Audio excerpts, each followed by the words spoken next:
Hello and welcome to the vlog.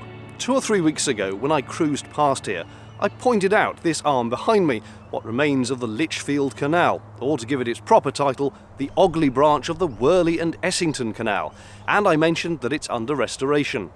In this vlog, I'm going to see that restoration work underway and meet the people who are making it happen. This is what a canal restoration looks like.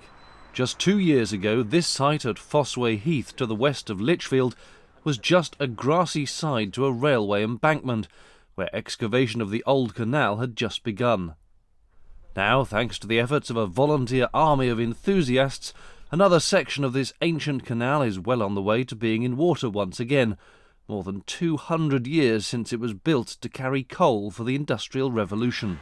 The collieries around the Midlands were extensive. There were bell pits which it started off, the movement of the coal didn't have to go very far. Horse and cart would have done, but as they were getting worked out and other collieries were found, you had to have a means of moving in bulk, and that's where the boat system came in. So it goes back to 1770s thereabouts. The Birmingham Canal came through 1772 thereabouts, and one system led to another. Of course, all privately owned, and all of the canal companies vied for trade and charged tolls for carrying the coals. So it wasn't the national system as we know it now, but it became so through private ownership. Where we are here, this was the Worley and Essington Canal Company, which came from Wolverhampton in 1792 initially, then extended through where we are here to about 1797, and extended the coal trade by being able to export the coal from the Canal collieries to all parts of the world.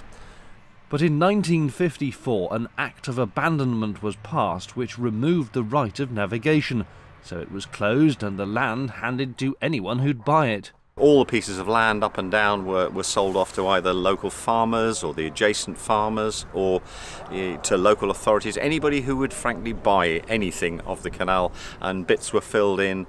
Bridges were knocked down, locks were infilled, was frankly mostly destroyed. In many cases there was almost no trace of the canal at all. A few bridges left, but not many. The majority of it in fact was buried or demolished. The Lichfield and Hatherton canals each run for a few miles on either side of Birmingham, with part of the Birmingham Canal network in the middle. Once restored, a route from one side of England's canals to the other will be created. Currently we don't have rights to all of the canal, but the route itself is safeguarded. That's very important, that people can't in fact destroy or build on any sections of the canal. As far as the sections that we own many portions of the canal, but we don't own all of it yet. We're in the process of working as various sections become available. As money becomes available, we will buy those pieces of land, and we're doing that on an ongoing basis. Head west out of the basin along the newly dug out canal, and after some gentle twists and turns you get to Lock 18. It might look decrepit, but was actually restored in 1997 and won't take too much to get it back up and running again when the time is right. On the towpath above, benches sit empty, awaiting gongoozlers who'll one day sit and enjoy the boats going past and the wildlife of the cut. Above the lock, another pound has been excavated, revealing the old canal is in remarkably good shape. It is really weird to think that I am standing on the original bed of the canal dating from the 1790s, and this brickwork here is original too. The bottom half dating from the 1790s, and then this slightly different colour bricks above that from when there were some improvements done in the 1840s, and it's all been lovingly restored. This section of the canal comes to a halt a few yards further along, where a new bridge will have to be built for this road so that the canal can continue underneath and into the fields beyond. You can just make out the path of the old canal, which rose up this incline along a series of now buried locks in those fields. The shipping container in the bottom left of the image sits on top of one of them. Underneath this is what was Lock 17. Peer closely at the ground and you can make out the original stonework from the edge of the lock. 7 miles of canal doesn't sound like a lot to restore, but with 30 locks along its length, plus numerous bridges and lots of new roads and buildings now sitting on top of the old route, the Trust is pretty much building the canal from scratch. Even more amazingly, it's all done with no paid staff at all. We are all volunteers. There is not a paid member of the team at all. Very occasionally we need to get contractors in to do jobs that we don't have the plant or the skills to do, but that's very rare that we need paid for help. So actively about 200 volunteers doing all sorts of work, most of them out here on the ground, digging things and making cement and bricking and all of those things. But also there's an awful lot of behind the scenes work goes on, but it is all done by volunteers.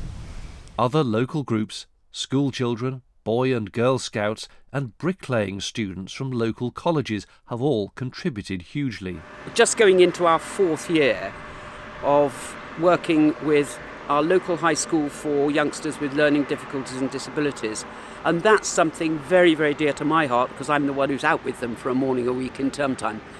With the Trust having to build tunnels, bridges and even a new aqueduct over a motorway, help from local businesses supplying diggers and other machinery has been essential. Look back towards Lichfield and the technical challenges dogging the project become apparent. At the end of the basin, the old canal used to go down a lock, number 19, which won't be restored but is marked with this island. It won't be needed as a lock because the canal used to run over what's now a road and go along where the footpath and housing is, so that's no longer viable. Instead, the route will have to take a sharp right and go along an entirely new trench dug alongside the road before hitting another substantial obstacle half a mile away. This is the site of one of those massive engineering challenges that the Trust has had to deal with. The canal needs to get to the other side of this road roundabout. So when the roundabout was built 12 years ago, the Trust, knowing that the canal would need to go this way, sank a giant concrete culvert underneath the ground here. It goes right underneath the roundabout. I'm standing on top of it. So that when eventually they manage to excavate the canal to here, they can simply dig out the culvert and run the whole canal underneath the roundabout. But that's not all. As you can see, there's a railway line on an embankment on the other side of the roundabout, and now they need to go through that as well. They're going to have to build a whole new tunnel underneath the railway line while the railway line is still in use. It's a huge engineering project. It's going to cost them at least £1 million, and they have a special appeal for that project underway right now, and that work has to start soon. The cost of the entire canal restoration has been assessed at £40 million, and it's really just lack of finance that prevents the whole project from moving forward much more quickly. You can do anything with money, as long as you have plenty of it. And that's the gist of it, really. Whereas the work can be done by volunteers, it's limited. In this particular instance, we've been able to use some hired machinery and some donated machinery, which do some fantastic work in the hands of volunteers. But it really comes down to a lot of money. We had a feasibility report carried out about 10 years or so ago, which set a target price something in the realms of £40 million. Okay, that's a large amount of money, but in context, it's a very small amount for a civil engineering contract that serves the entire nation, serves the world really, for that matter. The original canal, I would remind people, was built in 3 years, and there is no reason why we shouldn't build it again in 3 years, given that the original canal was built with nothing more sophisticated than a wheelbarrow and a shovel. And if somebody gave us £40 million tomorrow, then we would, without a doubt, be able to build the thing in the next 5 years. The Trust is now applying for a substantial grant from the National Lottery Heritage Fund, but it's no way guaranteed. As you drive further east around Lichfield, there are promotional signs of what the Trust is doing, although the bunting seems a little out of date. There's another such narrowboat by the Fossway Basin, proudly visible to all the motorists driving past. The boat's engine, a horse of course, stands on the other side of the site entrance. They're trying to drum up funds and, of course, new helpers too. We desperately need people to help with the admin side of things, and that's particularly finance. We'd love to have a legal expert on the team, engineering, and again, close to my heart is that we desperately need somebody who knows how to write funding bids, because that is a definite skill. The water may look grim, and I wouldn't advise swimming, but on the Tamworth Road at Borrowcop, this short section that's in water shows the progress that can be made. Unsuitable for boats at present, it forms a countryside walk and nature path that locals can enjoy while gaining an appreciation of what the Trust is trying to achieve. There are 3 locks here, above which again you can see where the canal will go if all the plans come to fruition. The end of this stretch comes to a halt by a road where another engineering masterpiece will have to be conjured up. If you'd like to get involved with the restoration, maybe send them 40 million quid, or even 4 quid. They'll take whatever you can give. I've left a link to the Trust's website in the video description below. For now, that's it for this one. Cheerio.